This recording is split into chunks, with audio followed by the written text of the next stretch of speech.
మూలిగే నక్క మీద తాటికాయ పడ్డట్టుగా అసలకే ఓటమి భయంతో ఉన్నటువంటి జగన్మోహన్ రెడ్డిని టాలీవుడ్ బడా హీరోలు మరింత భయపెడుతున్నారా?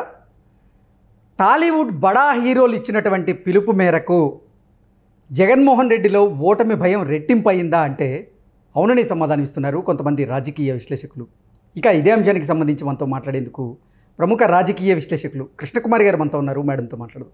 మేడం నమస్తే. మేడం నమస్తే.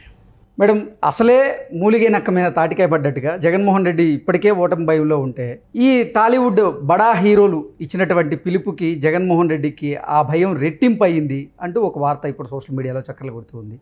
జగన్మోహన్ రెడ్డికి ఓటు వేయొద్దు అంటూ టాలీవుడ్ అగ్ర హీరోలు పిలుపునిచ్చినటువంటి నేపథ్యంలో అది రానున్నటువంటి ఎన్నికల్లో జగన్మోహన్ రెడ్డికి వ్యతిరేకంగా పనిచేసే అవకాశం ఉంది అంటూ కూడా కొన్ని వార్తలు అయితే వస్తున్నాయి. వీటి మీద మీ విశ్లేషణ ఏంటి మేడం? ఇప్పుడు తాజాగా చూసుకుంటే అసలు మామూలుగానే రాష్ట్రం విభజన జరిగిన తర్వాత ఆంధ్రప్రదేశ్లో ఒక సినీ కళ అయితే లేదు. అప్పుడు చంద్రబాబు నాయుడు ఉన్నప్పుడు ఏదైనా తక్కువనే ఉంది. ఎందుకుంది అంటే అప్పుడు చంద్రబాబు నాయుడు వీళ్ళతోటి కలుపుకుని పోయాడా లేదా అనే దానికంటే కూడా సినీ పరిశ్రమ మొత్తం హైదరాబాద్లో స్థిరపడిపోయింది. స్థిరపడిపోయిన తర్వాత అడపాదడపా అంటే షూటింగ్లు అక్కడే చేస్తారు. మళ్ళీ గమ్మత్తు అదే, ఆంధ్రాలో షూటింగులు చేస్తారు కానీ స్థిర నివాసాలు మట్టుకు హైదరాబాద్లోనే ఉన్నాయి. అంటే చాలామంది రాజకీయ నాయకులు కూడా అంతే కదా. రాష్ట్రం మొత్తం మీద విజయనగరంలో శ్రీకాకుళంలో ఎమ్మెల్యే కూడా హైదరాబాద్లో ఇల్లు ఉంటుంది. అదే పద్ధతుల్లో వీళ్ళు హైదరాబాద్లో ఉంటారు, స్థిర నివాసం ఇక్కడ ఉంటుంది, ఆంధ్రాకి వెళ్ళి షూటింగులు చేసుకుని వస్తారు. అలాగే వైజాగ్ ఋషికొండ ప్రాంతాన్ని ఈ షూటింగ్ స్పాట్లుగా తయారు చేయాలి అని రామానాయుడు ఎప్పటి నుంచో అనుకుని ఆయన ల్యాండ్ కొన్నారు కూడా. అక్కడ ల్యాండ్ కొని ఏదో స్టూడియో కడదాము అనుకుంటే చంద్రబాబు నాయుడు గవర్నమెంట్లో ఆయన అనుకునే లోపు పదవీ కాలం అయిపోయింది. అంటే వీళ్ళు కొంచెం వెళ్ళాలా వద్దా అని ఆలోచిస్తా ఇక చివరికి జగన్మోహన్ రెడ్డి వచ్చిన తర్వాత ఆ ల్యాండ్కి సంబంధించి అసలు ప్రతి భూమిని వివాదాస్పదం చేశారు వైజాగ్లో. ఎందుకంటే వాళ్ళకి కన్ను ఉంది. ఎవరైనా సరే ఇసుగుబుట్టి సరే సావండి ఎంతో కొంత ఇచ్చి మాకు అని చెప్పి చెయ్యాలనే ఉద్దేశంతో ల్యాండ్ మాఫియా అక్కడ భీకరంగా ఉంది వైజాగ్లో. పైగా దానికి తోడు ఈ రాజధాని అనేసరికి ఇంకా వీళ్ళు మనల్ని ఎలాగో బతకనివ్వలేని అక్కడి నుంచి బిషానా ఎత్తేసిన వాళ్ళు కూడా చాలామంది ఉన్నారు. సరే, ఏది ఏమైనప్పటికీ స్టూడియోల నిర్మాణం జరగలేదండి. కారణాలు ఏమన్నా కానివ్వండి, దానికి చంద్రబాబు నాయుడు కారణం అవనివ్వండి, జగన్మోహన్ రెడ్డి కారణం అవనివ్వండి, స్టూడియోల నిర్మాణం జరగల. సో పరిశ్రమ ఎక్కడ వేసిన గొంగళి అక్కడే ఉన్నట్టుంది. సరే, దానికి తగ్గట్లు ఈ నంది అవార్డులు ఇవ్వటం లేట్ అయిందని అదని ఇదని ఏదో ఒకటి చిన్న చితక గొడవలు పరిశ్రమకిన్ను పాలనలో ఉన్న వాళ్ళకి అవుతానే ఉన్నాయి. మళ్ళీ ఇందాక మీరు అన్నట్టు మూలిగే నక్క మీద తాటిత్తు పడ్డట్టు స్వయంకృత అపరాధాలని ఉంటాయి కొన్ని. ప్రతి మనిషి చేస్తారు. ఒక పాపం జగన్మోహన్ రెడ్డి చిన్నపిల్లాడిని చేసి అతను ఒక్కడనే అనటం కాదు నా ఉద్దేశం. స్వయంకృత అపరాధాలు ఎలా ఉంటాయి అంటే అధికారంలోకి వచ్చేసేసరికి బాగా కళ్ళు నెత్తికెక్కేసేసి కళ్ళకి మాయపొరలు కమ్మినాయి అంటారు పల్లెటూరుల భాషలో. ఈ మాయపొరలు కమ్మేసేసి అధికారం అనే ఒక పొరలు కళ్ళకి కమ్మేసేసి ఎవరు కనిపించలే ఆయనకి. ఆ ఎవరు కనిపించిన వాళ్ళల్లో సినిమా యాక్టర్లు కూడా ఉన్నారు. సినిమా యాక్టర్లకు ఎలా ఉంటుందంటే వాళ్ళ ఇగో ఎలా ఉంటుందంటే ఎక్కడికన్నా వెళ్ళనివ్వండి, రాజకీయ నాయకుడిని చూడడానికి వచ్చే జనాల కంటే కూడా సినిమా యాక్టర్లను చూడడానికి జనాలు వస్తారు. ఆ షూటింగులు జరుగుతున్నాయా, వాళ్ళ ఇళ్ళ, లేకపోతే ఇప్పుడు ఒక రాజకీయ నాయకుడి ఇంటి ముందు ఎవరుంటారు? ఏదైనా ఆఫీసుల్లో పనులు ఉన్నవాళ్ళు కావచ్చు, లేకపోతే ఏవో బాధలు కష్టాలు ఉన్నోళ్ళు ఉంటారు. ఏ బాధలు కష్టాలు లేకుండా కూడా ఒక్క సినిమా యాక్టర్లు ఇళ్ళ ముందే మనుషులు పడిగాపులు పడతా ఉంటారు. మరి అలాంటిది ఆ స్టార్డమ్ వాళ్ళు చూసిన తర్వాత, ఆ గ్లామర్ని దీన్ని ఎంజాయ్ చేసిన తర్వాత వాళ్ళు ప్రతి ఒక్కళ్ళ దగ్గర ఇలాగే కోరుకుంటారు. అంటే అది వాళ్ళకి తెలియకుండా ఆ మెదడు అలానే స్వీకరిస్తుంది అన్నమాట. అయితే అలాంటి పరిస్థితుల్లో అంటే వాళ్ళ ఫీలింగ్స్ని ప్యాంపరింగ్ అంటారు. ముద్దు జరుగుతూ ఉంటుంది. వాళ్ళకి ఇష్టం ఉన్నా ఇష్టం లేకపోయినా, వాళ్ళ అభిప్రాయాలతో సంబంధం లేకుండా, వాళ్ళ ఖాళీ సమయాలతో సంబంధం లేకుండా వాళ్ళని ఈ జనాలు ఎవరైతే మరి పిచ్చి జనాలు అనాలో మంచి జనాలు అనాలో తెలియదు కానీ అభిమానుల పేరుతోటి వాళ్ళు ముద్దు చేస్తూ ఉంటారు. అయితే వాళ్ళు అదే కోరుకుంటారు కూడా, తెలియకుండా ఇంకా అది వాళ్ళల్లో ఆవాహన అయిపోయి ఉంటుంది అది.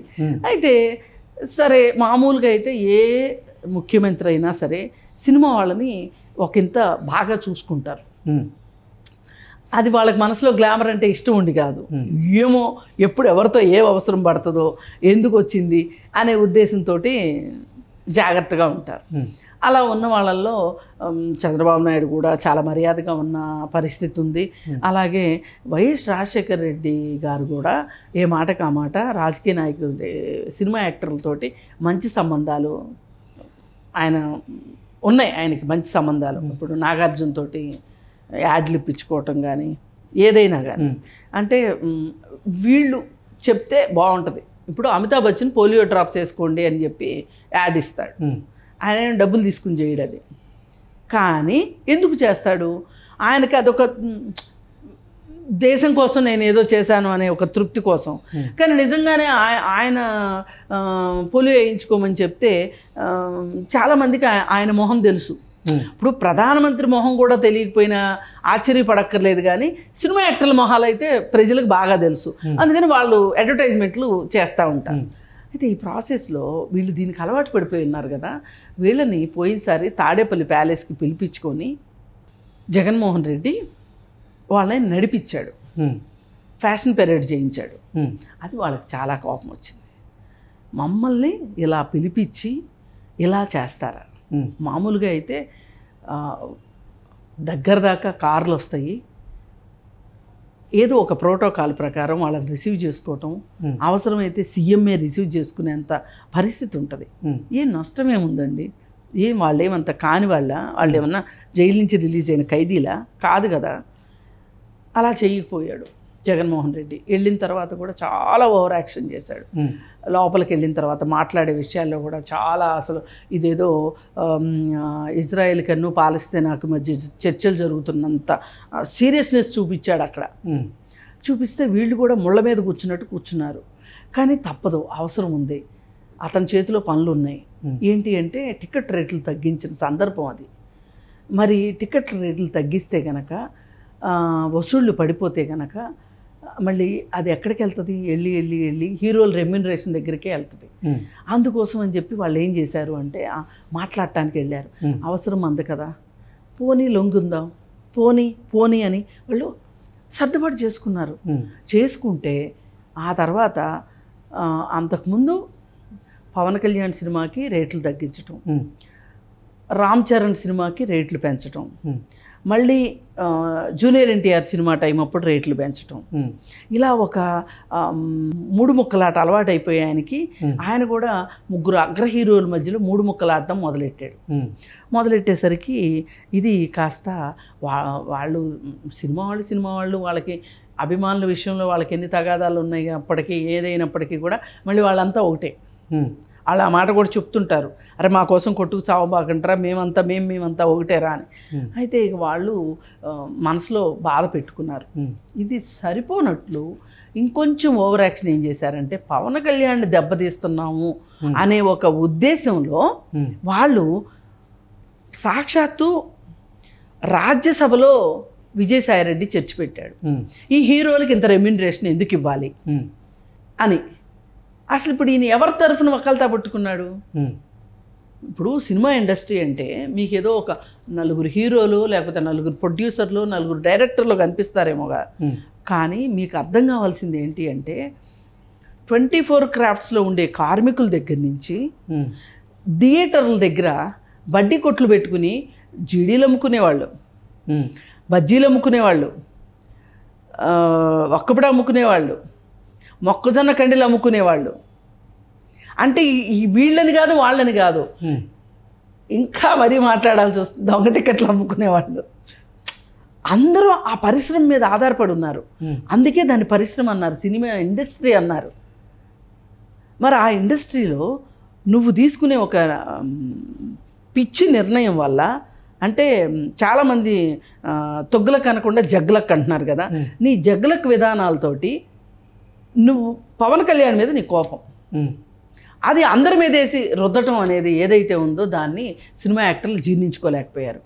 సో వాళ్ళు టైం కోసం ఎదురు చూస్తూ ఉన్నారు. సరే ఎన్నికలు రాకపోతాయా, మా అవసరం పడకపోతుందా, అప్పుడు చూస్తాం, అప్పుడు చూసుకుంటాం నీ సంగతి అని చెప్పి ఆగి ఆగి ఆగి ఇప్పుడు వేశారండి అణుబాంబు జగన్మోహన్ రెడ్డి మీద. లాస్ట్ మినిట్ వరకు ఎవరు ముందు పిల్లి మెడలో గంట కడతారా అని చూశారు. చిరంజీవి పిల్లి మెడలో గంట కట్టాడు, 5 కోట్లు డబ్బులు ఇచ్చాడు, ఒక వీడియో రిలీజ్ చేశాడు, 11వ తారీఖు నేను పిఠాపురం వెళ్తున్నాను అని చెప్పి అనౌన్స్ చేశాడు. దాంతో ఇంకా ఒక్కొక్కళ్ళు బయటకు వచ్చారు. బయటకు వచ్చి అందరూ సంఘీభావం తెలిపి ఇప్పుడు జగన్మోహన్ రెడ్డికి వ్యతిరేకంగా, అంటే వ్యతిరేకం అంటే ఇంకెవరున్నారు అనుకోరు, కూటమే కదా, కూటమికి ఇండైరెక్ట్గా జిందాబాద్ కొట్టేశారు వాళ్ళు. అంటే ఇక వాళ్ళు ఒక పెద్ద విజిల్ వేశారు. వాళ్ళు వేసి ఇంకా తిరిగే ఉంది చెప్పండి, ఇది పరిస్థితి. అయితే దీనిలో ఇంకొక కొసమెరుపు ఏంటి అంటే ఈ మధ్య ఏమండి జబర్దస్త్ వాళ్ళందరూ బాగా తెలుగుదేశానికి కూటమికి బాగా ప్రచారం చేస్తున్నారంట కదా అని రోజాని అడిగితే, వాళ్ళెంత అండి, 4th rated పీపుల్, వాళ్ళు చెప్తే ఏదో కామెడీ చేసుకునివ్వండి వాళ్ళని అని మాట్లాడింది. అసలు జబర్దస్త్ షోల్లో వాళ్ళకంటే ఎక్కువ కామెడీ చేసింది ఈవిడ. సరే ఈ కామెడీ పీస్ని చూడలేక జనాలు చచ్చారు. అలాగే జగన్మోహన్ రెడ్డి కూడా ఒక నిర్ణయం తీసుకున్నాడు, ఆవిడని మంత్రివర్గంలో వేసి జబర్దస్త్కి వెళ్ళనివ్వకోకుండా. అంటే మనం గుర్తుపెట్టుకోవాల్సింది ఏంటి అంటే ఎవరిని తక్కువ అంచనా వేయకూడదు. ఎప్పుడు ఎవరితో ఏ పని పడుతుందో అని చెప్పి మనం ఒకంత పొగరు చూపించకూడదు. జాగ్రత్త పడమని చెప్పను, పొగరు అనవసరం. ఇది ఇప్పుడు ఆ సార్కి తత్వం బోధపడేసరికి సమయం లేదు మిత్రమా. Okay madam, thank you so much. Thank you.